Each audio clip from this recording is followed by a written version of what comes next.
Let's take a look at the state of travel. It has not only rebounded, but gone past pre-pandemic levels, according to data from the travel app Hopper. Prices for round-trip flights this spring are up 20% from a year ago and 5% from 2019. But rising prices aren't killing demand. One company benefiting from the travel boom is Booking Holdings. And joining us now, we've got Glenn Fogel, the CEO and president of Booking Holdings. Let's start with your earnings report from last night, Glenn, because we were breaking it down for some of our viewers here after hours. You got to walk us through some of the biggest catalysts that are really the beneficiary, or that Booking Holdings is being the beneficiary on top of right now. Well, thanks for having me. And obviously, we are very pleased with how we reported last night, and even more so, very pleased to talk about January and how travel is still going strong. Yeah, Glenn, tell us a little bit more just in terms of the trends that you are seeing in January. I know you were saying that has remained very solid. Obviously, you are going up against what could be a tough macroeconomic environment. Are you still seeing that carry through? And I guess what risks maybe do you possibly see ahead? Well, we talked about this last night, where we're not seeing any of our customers who are downgrading for a lower star rated hotel, or we're not seeing them shorten the amount of time they're spending, the length of stay, as we call it, remaining this strong. So we really are not seeing any indication that this potential future recession is dimming the desire of people to travel right now.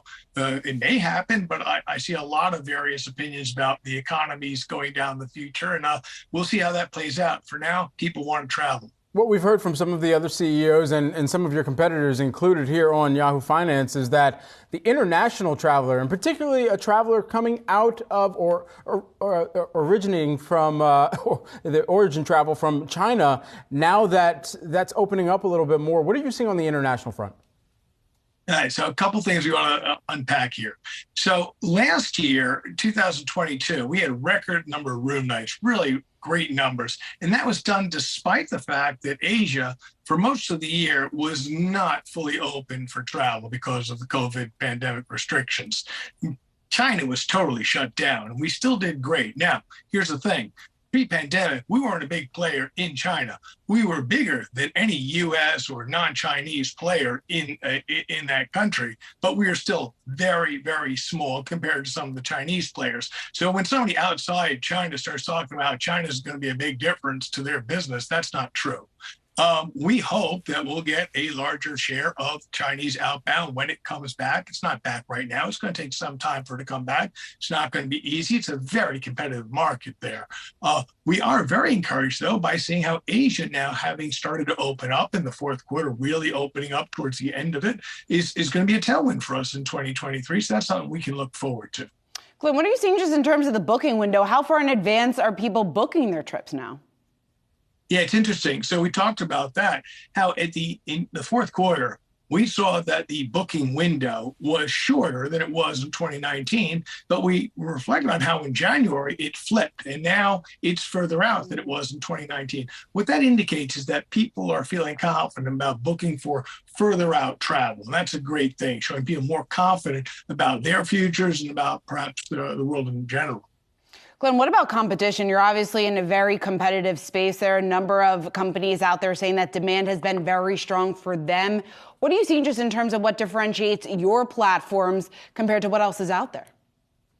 Yeah, no, and people are always coming to us saying, how are you getting all this, share gains, particularly in very competitive areas like the U.S.? We talked about that. We have been gaining share in the U.S., and it is very competitive.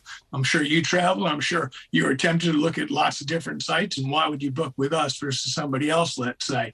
And it really comes down to any type of consumer business. You got to provide a great product, great service, right? Give them value, and then they'll come to you and use your service, and they'll come back to you time and time again. That's really what we're doing. And people say, what's the silver bullet? I say there is no silver bullet.